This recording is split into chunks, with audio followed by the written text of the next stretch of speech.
Argentina? Nice. Table behind you, where you guys from? New York? New York. What part of New York? Upstate New York? Okay. I know that's like a horrible accent, but you just gonna have to roll with it. I'm from the South, so that's as close as I'm gonna get to it. I'm from Alabama.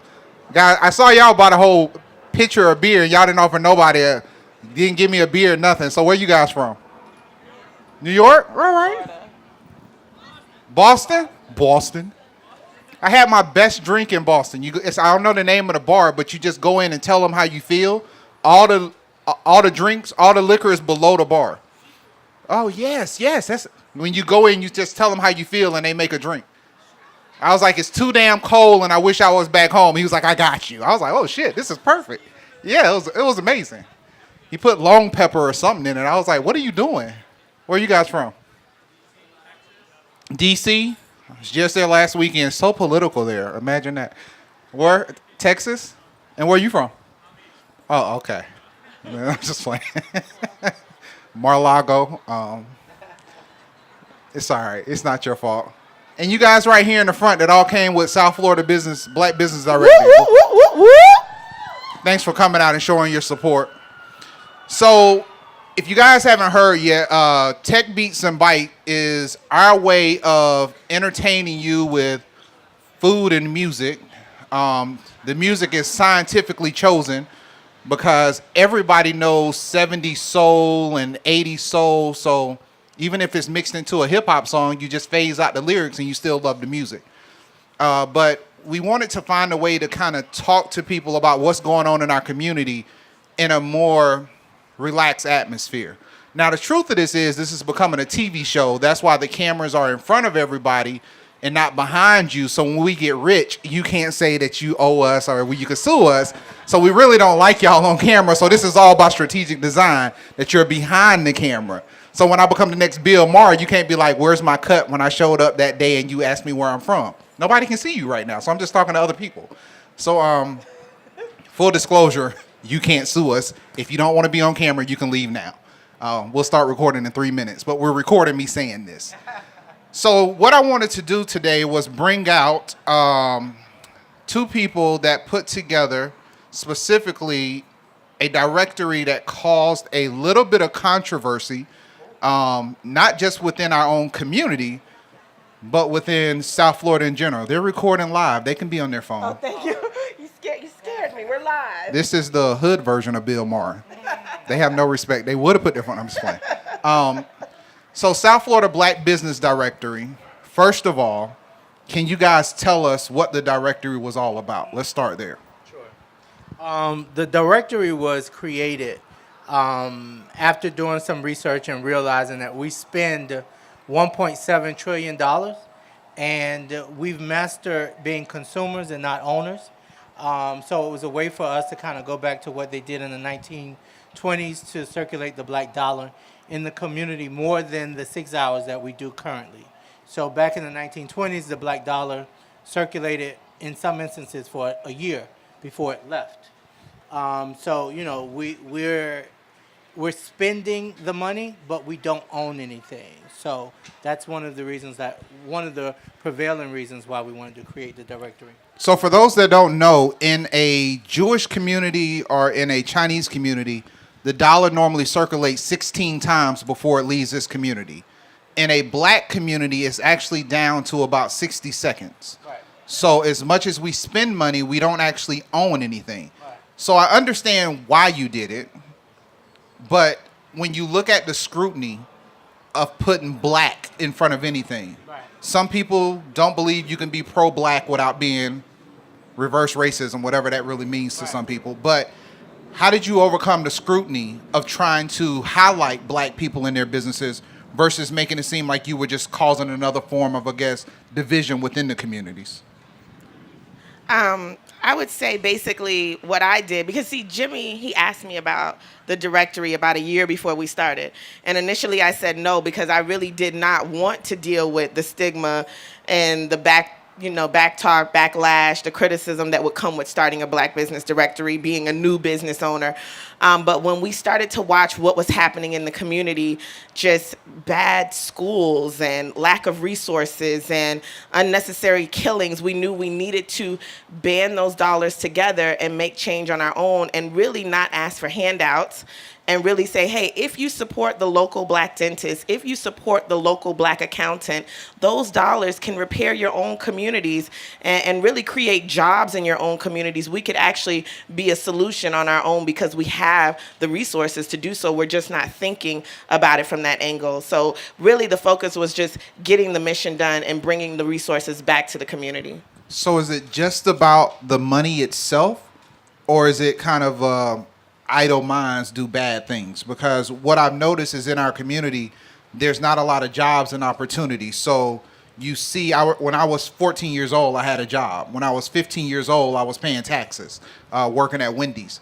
So when you don't have the jobs or you don't have the paces to employ people, I notice more kids are more likely to get arrested, not finish through school, and there's no guidance within the community. So was it just about money, or was it about the sake of actually building the community? Well, I think, believe it or not, those go hand in hand because the money is required to build the community. So what happens here is Joe the plumber, he can't hire because no one's shopping there. We're all at Walmart. And so if we make a shift and we shop at Joe the Black plumber, who's, he's in your family, you know him, you know his cousins, you go to school with his nephews. If you just make a switch, if all he has is, if the only thing he can do is repair toilets, he can't quite do the piping, well, just go ahead and make that one switch there. Now he can employ. And so now you're off the street, whereas you may not have had anything to do before. So it starts with supporting the Black enterprise. What we find is our businesses become almost like financial deserts because we're just not shopping there. Yeah, no, and I would say that we've been very intentional about making sure that the directory is a place where businesses and consumers meet. So it's not a place just to promote businesses, but it's a place to encourage us to shop with us. So, how do you verify that the company is a Black-owned business for them to get into your directory? Right. So we have a team that go out and they speak or call to make sure that these people are, in fact, Black-owned. We have we've created opportunities where we have Black-owned businesses, but also Black-friendly businesses. So there are some businesses that aren't Black-owned, but they're Black-friendly. So we have a conference call, with a major non-Black business this week. So we don't want to be in a position where we're just creating an island and insulating us from the rest of the world. That's just unrealistic. So I guess the controversial part is something I somewhat believe in, but I'm here to ask you the uncomfortable questions. Right. A lot of people would say that integration and the removal of segregation in our community was one of the things that hurt the Black community the most. Right. Because the element of making it was, and New York, we can talk about this with you guys. The element of making it in New York was to no longer be into Brooklyn. Your goal was to get out of Brooklyn. You wanted to be somewhere besides Brooklyn. You wanted to be in Manhattan. You wanted to be in the city. Now, of course, when all that happened, everybody moved out of Brooklyn. Next thing you know, the hipsters come back. Brooklyn is worth millions of dollars. So, instead of rebuilding our community, it was best to get out of your community to show that you've made it. So my thing is, if you're almost recreating this cycle all over again, how do you keep the friendly versus the pro-Black versus the we got to keep our dollars to ourselves? How do you actually make the integrations work? It's a very difficult proposition. But when you study your history and you know that the 1920s, we were thriving as business owners. We had airlines, we had our own schools, and things like that. So I think we need to, one, be intentional about the effort and unapologetic about being successful business owners, making sure that we take care of each other, and those type of things. But I'm not going to cut you off. No. Besides the 4'10" lady at the bar, she is a real woman. She's over 30. Does anybody know what the richest city was in the state of Florida in the 1920s? Say it again. Yes. Who said that? Kamala. She's with us. Somebody buy her a drink. I can't afford it. Yeah. My dollar has already left 60 seconds ago. Right. But Rosewood was a city that was a black city right outside of Ocala, about less than 100 miles away from Gainesville. Mm-hmm. And Rosewood was burnt down because a black man was falsely accused of raping a white woman. Right. But this city was one of the richest cities, and it was self-sustained with black-owned businesses. Right. So, to me, our current Rosewood is Overtown. Right. How do you bring life back into Overtown? Because Rosewood is nothing but a sign and a placard right now. Right. That city never got rebuilt. How do you rebuild the communities down here? I think, and first of all, amazing question, and thank you for that, because it allows us to talk to the process. So again, because we just started wanting to help our community, not necessarily wanting to create a movement, but really wanting to help our community, we had to put the pieces to the puzzle together as we were putting the puzzle together, if you understand what I'm saying.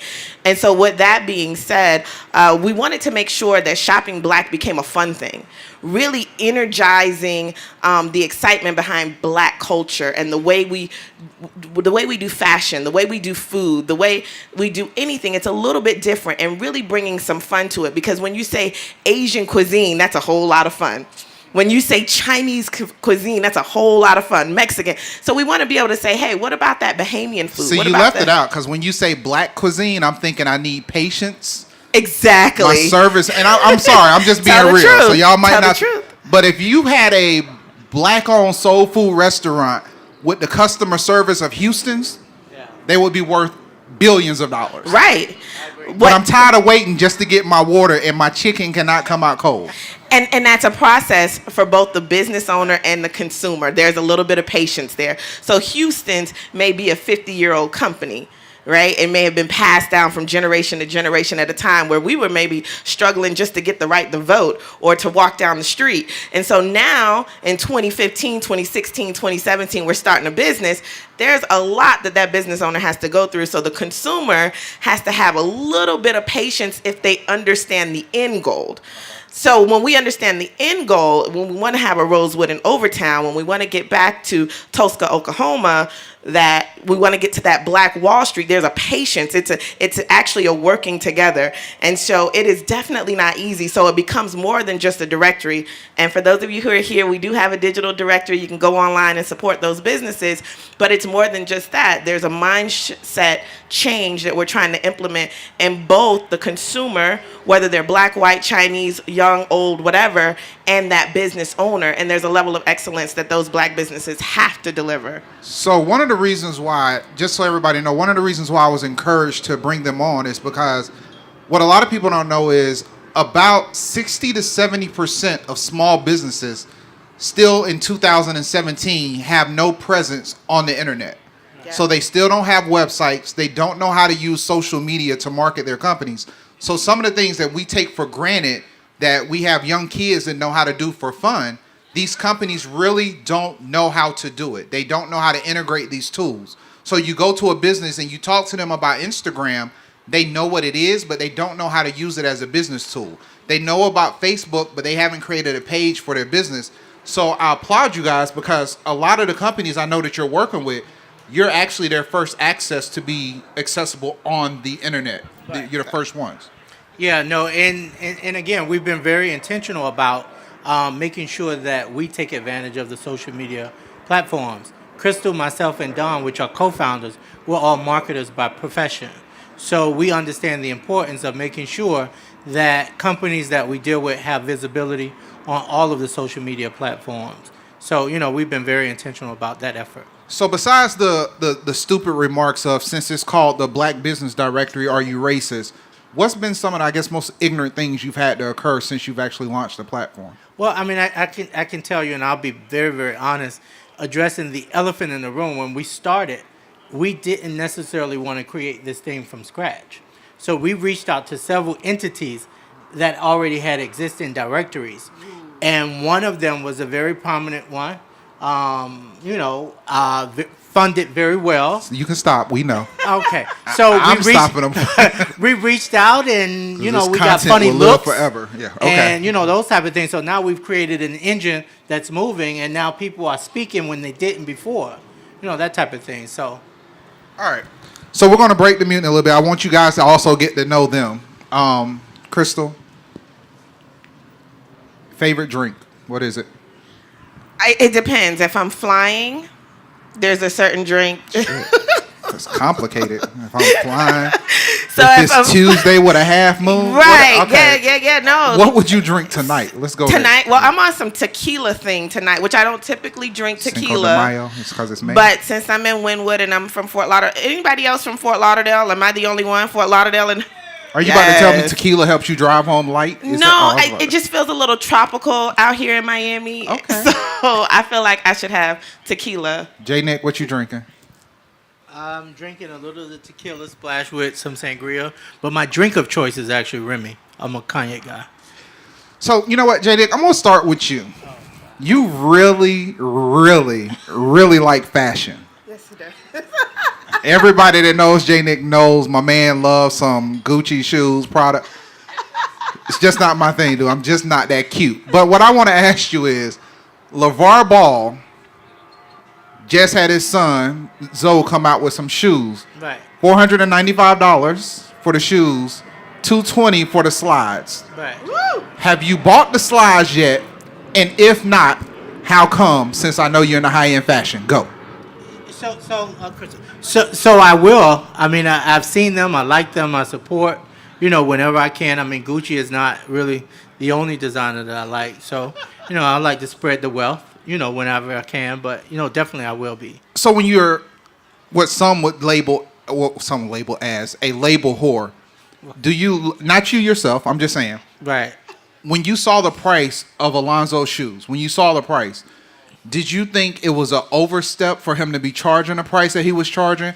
Or did you see the value of something more of a short run and handcrafted to have the value that it had? No, I mean, I think that he has the name, the brand, and it is, you never want to sell yourself short. I'm a marketer, so you don't want to sell yourself short at any time. We advocate for our clients and make sure that their brand is competitive with what's out there in the market. So I think the price points are set based on what the market calls for. Okay, Crystal, my next question is for you. Okay. And guys, if you have a question, please come up to the front. We're going to open it up real soon.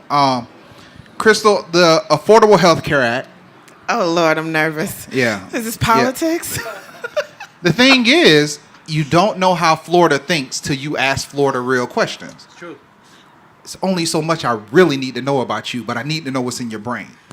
But Affordable Health Care Act, the element of the first step of repeal and pass, the votes got through. If you look in the picture, it's about 98% white males and about 3 to 4 white females. As a black woman, how do you feel about this bill, and how do you feel about the current 100 days of President Trump's presidency? Okay, so I'm a real entrepreneur. I don't watch TV or politics or any of that stuff, but I will say this. I did live in Germany for a little while, some eons ago, and there everyone had access to health care. And I'm very baffled, like, honestly, why we don't have universal health care in the United States of America. And when I lived in Germany, I had, like, some feelings. You know how they used to do it with the silver or the black back in the day. And I actually lived with a dentist, a German dentist. And when he looked at that, he was absolutely disgusted. And he had me come into the office the next day, yank that out, and put some white in there. But that's what their healthcare system allows. And it's embarrassing, especially if if you're global, if you're international, if you travel.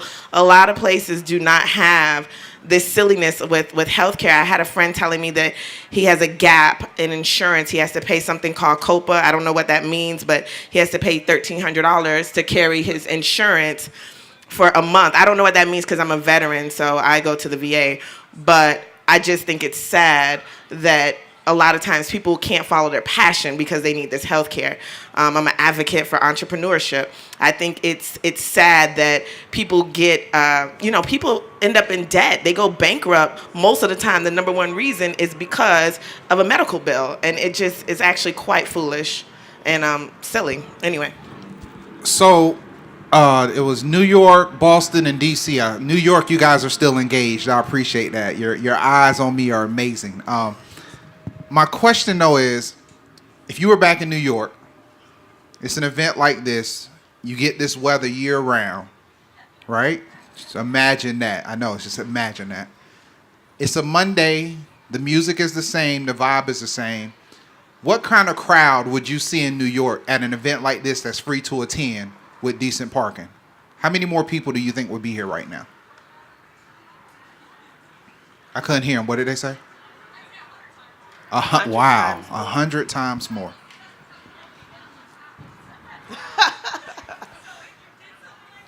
Everybody would come. I got you. Okay. That makes sense. So this is going to be the uncomfortable question for everybody that's now watching, not the people that are here.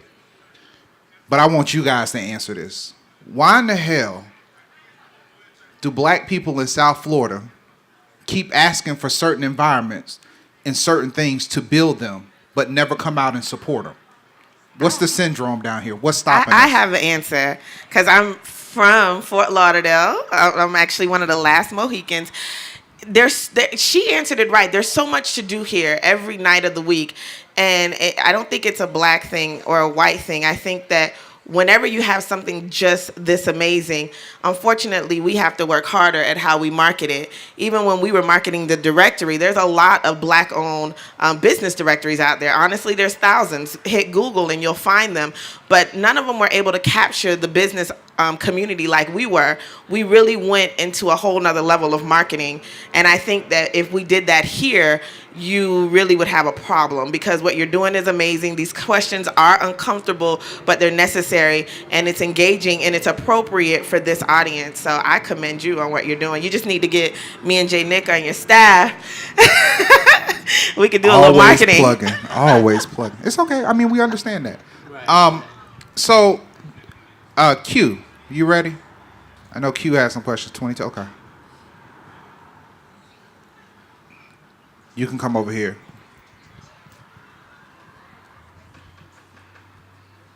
Hey, Crystal. Hey, Jay Nick. Hey. So, hey, everybody. So my question is, or comment also, is that we were talking earlier at the bar about the whole Shea Moisture controversy, right? Ooh. And so the question and comment is that there was an interview I was watching with the founder of Shea Moisture on 103, well, not 103.5 The Beat, The Breakfast Club. And he stated that in order for black businesses to grow, you have to go, you don't have to, but most likely you're going to go outside. So then what I was wondering is there really hope for what is trying to be built here? In a sense, we're talking about a black business directory and we're talking about growing black businesses. But if at the end of the day, you're telling me I still always have to go outside of the black business network in order to grow or scale or whatever, what are we really doing here? New York, just so you understand, Shea Moisture is the stuff she puts in her hair to get those fabulous curls. It's a hair product company. You guys with us still? Okay, just making sure. Let's go. And I think we should add to that before Jay Nick answers. Most of the customers of Shea Moisture have kinky hair. And when they did their big commercial, the images were of mainly Caucasian women with straight hair. So a lot of us with kinky hair use the product, and then bam, they do a commercial, and it wasn't us. So it was a big controversy. That's the whole story. So there is a couple things at play. So the reality is that current businesses, when you're on that level to go to the next level and to continue to exist, you're going to have to do what they did. You look at Jet Magazine, they sold to black owners. You look at some of the other prominent businesses. Carol Daughter did the same thing. She sold, as well. So currently, we're not collectively where we need to be. So you face the reality of going out of business, or you need to do what you have to do. So I mean, I didn't necessarily see an issue with what they did. I saw an issue with how they marketed what they did. So to me, that was the big, faux pas that they did, that they didn't do a great job at marketing what they were doing. But I thought that, for them to not go out of business, surely you have to kind of, scale and reach out to other, communities to grow the business, for sure. That makes I sense. want to add to that because I actually use the products. So Shea Moisture, the commercial was alarming. It really was alarming. You really thought, wait a minute, are these products for me?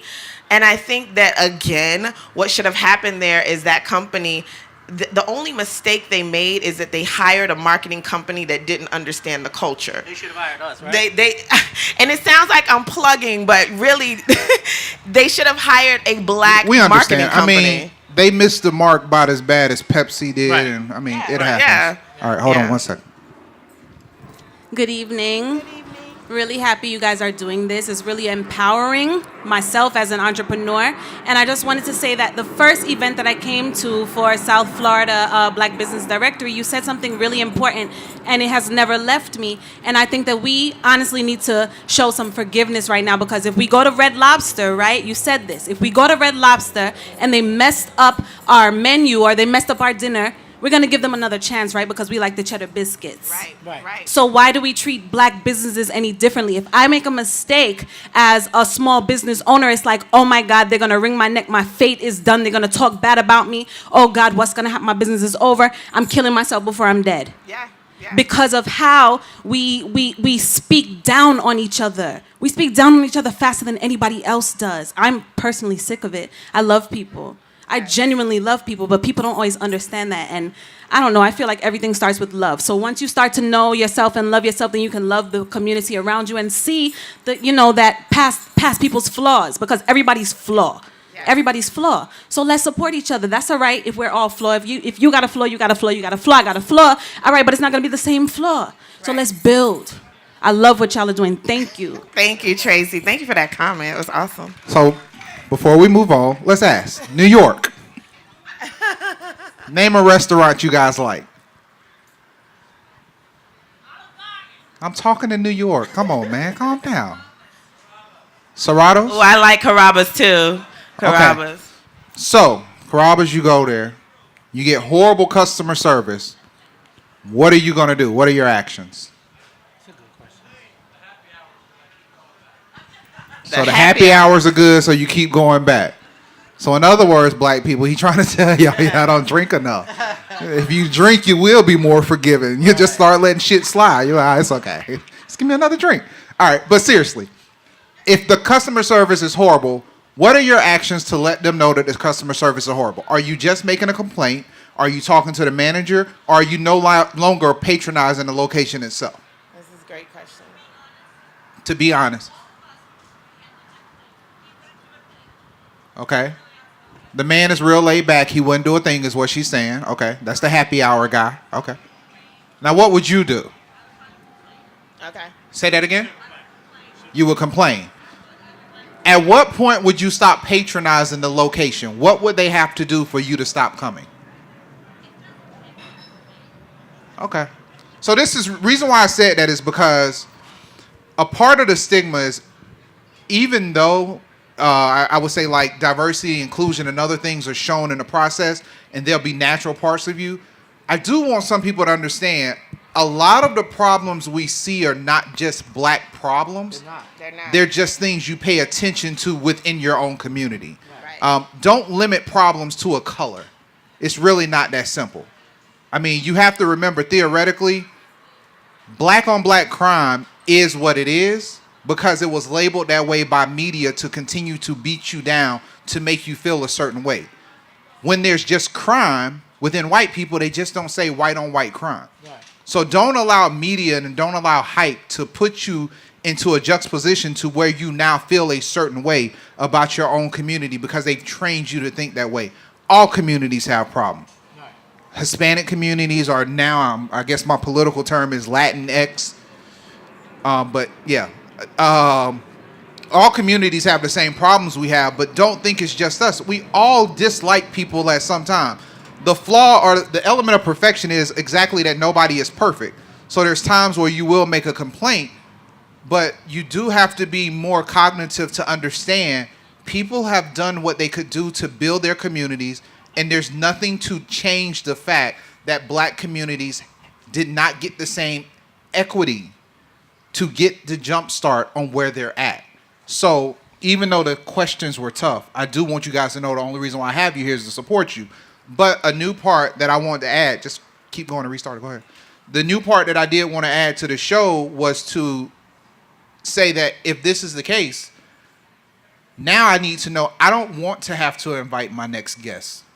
I don't want to have to string the community along. And people always say extend the olive branch. So now what I want to do is each one of you are going to name the next 2 people I should have on the show. But the challenge is both of them can't be black. Well, Jimmy's going to have to handle. So it's 2 of you up here. So on camera, since we're getting restarted, the camera's booting back up, I need to know, name 4 people we should have on this show that fits the format of Tech Beats and Bytes. That are not black? 2 of them can be black. The other 2 have to be of another race. Right. Oh, God, this is, you know what's so hard about this? I just got to say, can I say shout out to the South Florida Black Business Directory real quick? Ooh, I don't see no drinks. We get paid off of the bar tab, though. Go get a drink. Okay. No, my team is drinking. Bar guarantee is how we make our money. Go get another drink. My team is drinking. We all drinking, except the I church see about girl. 4 empty. That one right there is 13. Metris, go get your Kool-Aid. She might be the go deacon. Get your Kool-Aid, baby. Get the one with the tequila in it, Metris. Good God, that's get 3. Get 3 drinks at a time. Go. That's a hard one with all but our see, business this is what I want you guys to here. see. When you talk about expanding beyond your own comfort zone to build and grow, when you normally ask people to reach into their own black book, you will start to see how limited you are yourself. No, it's not that. They're all so name here. Them. No, but they're all black. Right. So I got to pick 2 from there and then 2 from somewhere else. Exactly. I got to ride home with some of these people. But just remember now, they need to be TV show worthy. You just can't be putting your friends My up whole here. team TV show. I'm just saying. Can I get shout outs? No disrespect to any of y'all. I'm just saying. Y'all, you interview Phil Jackson and Michael Jordan. Nobody really wanted Scottie Pippen on the show. I'm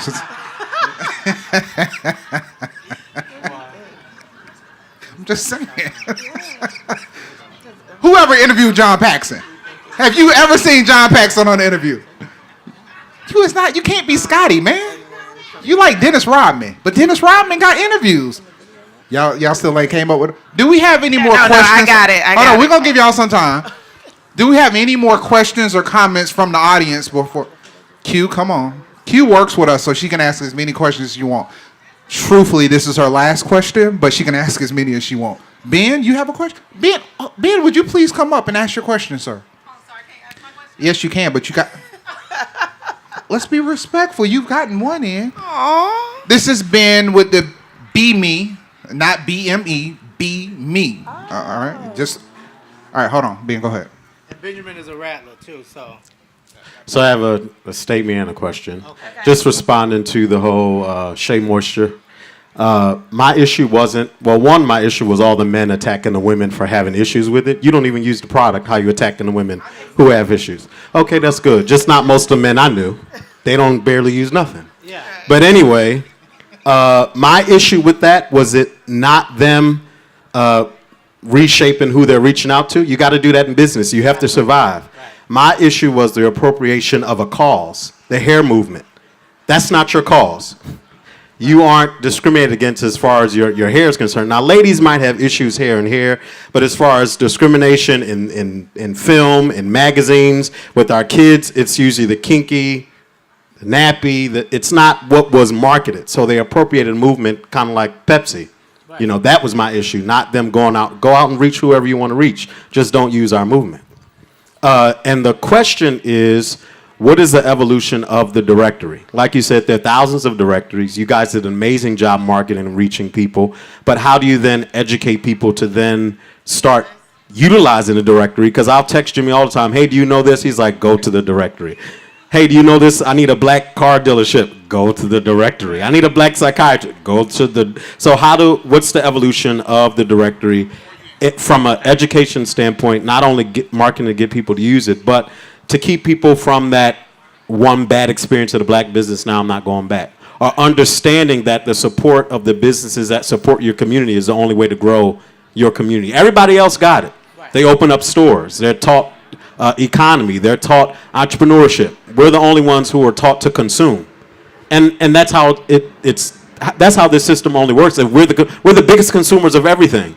We're the biggest consumers of like Netflix and Hulu. We're the biggest consumers of hair products. We're not making anything. We're buying those $500 shoes, right, whether you can afford them or not. Right. So what's the evolution, of the directory? Just before he answers that, I really want to say thank you for that opening comment, because the damn Miley Cyrus, she just did the same thing to us. Miley Cyrus just disassociated herself from hip-hop to clean her image, but she used hip-hop to get her image to where it's at. So be weary of those that only want to take from you and never give anything back to you, and they should have saw that a long time ago. I just want to get that point out. Can I add, because the shea butter touches me because I'm a woman and I use the product. I'm a man and I use the product. I'm just I don't got that much hair, but I use the product. Before they had commercials, before they had YouTube, before they had following, they're selling out of the trunk of their cars. They're selling in like little vendor spaces like this, and we were their customer base. So when you start to gross millions and you forget about your original customers, it hurts. So it's a lot going on there. So the shea butter is big, but I do forgive them. What is, in 3 sentences or less, everybody here has $100,000 on them. You got a three-sentence pitch.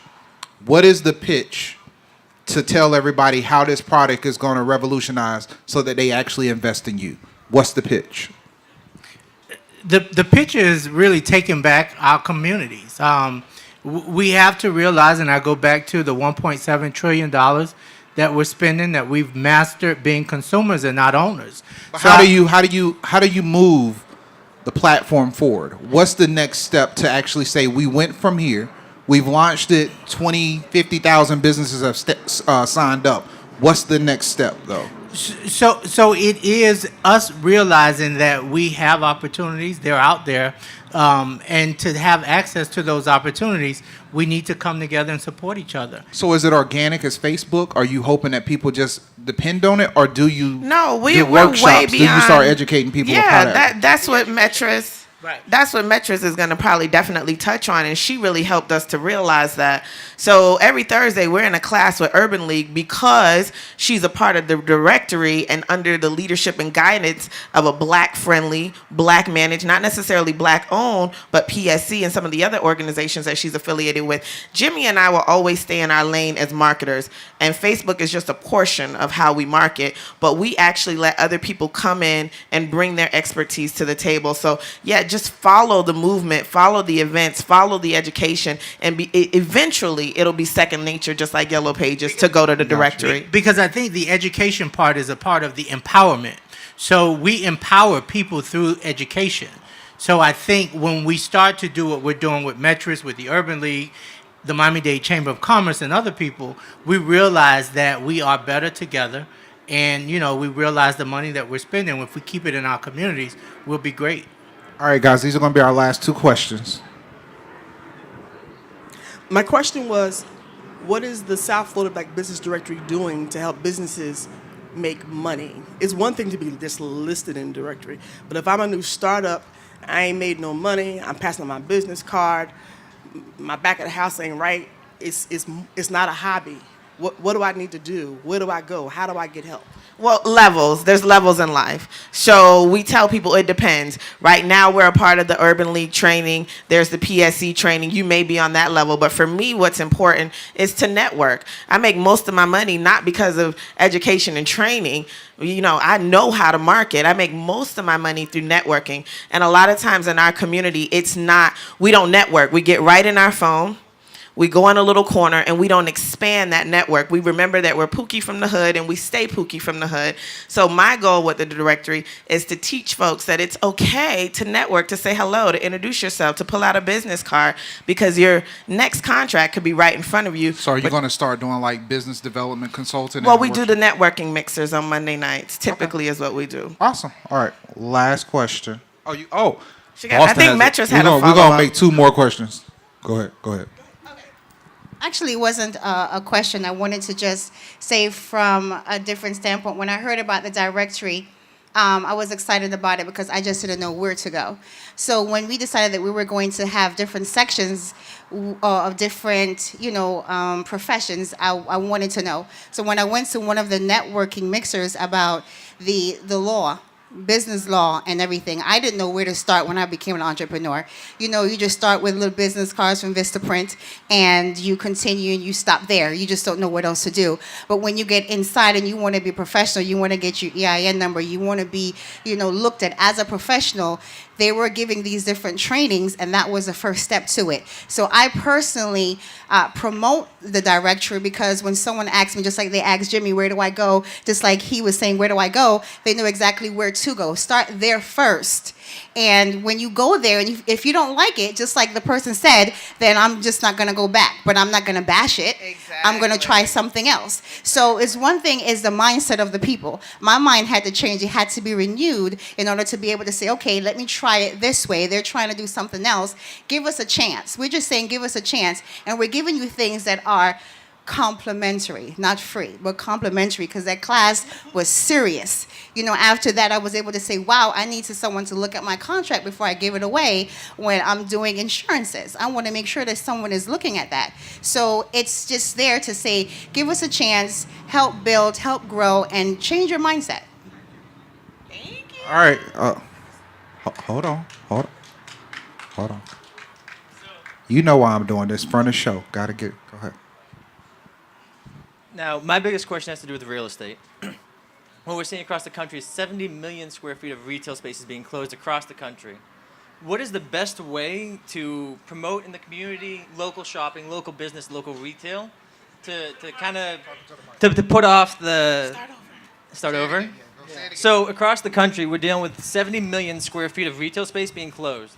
I don't know if you can fathom that, but it's about 140 times any of the big shopping centers. How do we overcome that by promoting community shopping, local shops, opposed to going online, saving $10 here, $20 there? I don't think there's a definite answer, but here would be an option. This is what I would do. Every one of them should have a microbrewery and somewhere where people can hang out in it. That would be number 1. Number 2, convert them into affordable living to almost have them like the little living communities. Number 3, landlords should take more interest in making investments into the small businesses to where you do a profit share rent. Lower the rent, take a piece of their profit, and allow these companies the opportunity to grow.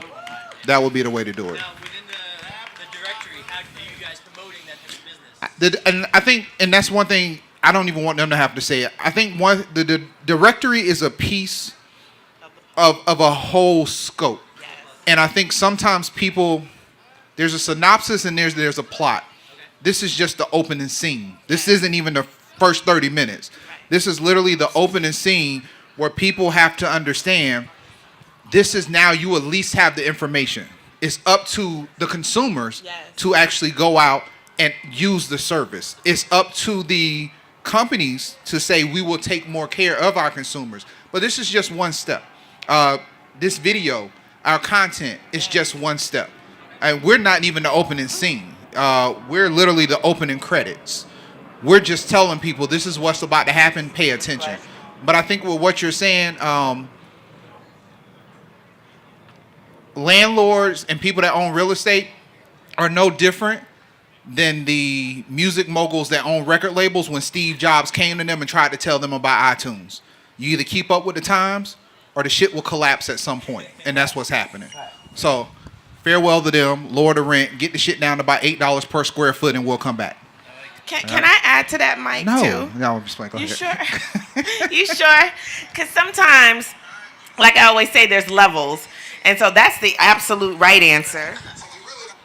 But the other answer to that is if that's an interest of yours or his, we would love for you to get with us and let's promote that through the network. We can use our newsletters, we can use our e-blasts, we can use our reach on social media because again, Jimmy and I and Don, we're going to continue to market, but y'all got to give us We'll give 'em to you. stuff What's that the are best way? that's valuable. The best way to get a business card, meet him at the bar, buy him a drink, start the conversation all over again. Absolutely. But we'll definitely give you a business card afterward. Thank you very much for the question. Appreciate it. Good question. And Metris is going to close us out with the final question.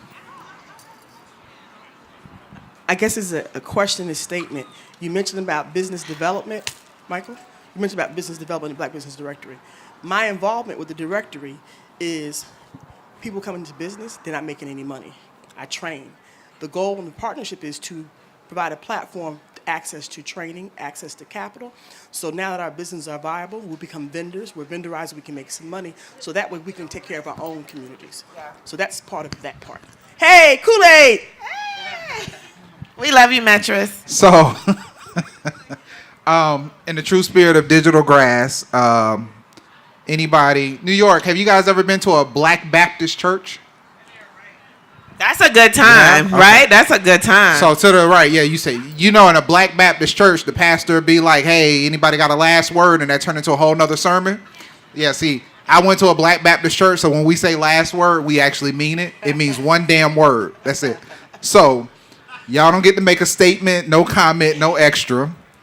What's your last word to close us out for our interview? One word. Thanks. Okay. Thank you. Okay. Love. All right, guys. So with the thanks and love that we receive from you, thank you for coming out to another Tech Beats and Bytes. We appreciate you all. Join us at the bar to have a more conversation. And Self-Born, bring back the music. Let's go back, man. Appreciate you guys. Thank you to the Knight Foundation also. House of Mac. House of Mac. Digital Grass. Our president, female president, Latoya Sturb. Our lawyer, Alicia Daniels. Our cameraman, Dante Filiot, and to the Knight Foundation, and everybody that came out to support us tonight. We appreciate you guys. Thank you for showing up. Enjoy the music. Enjoy the rest of the night.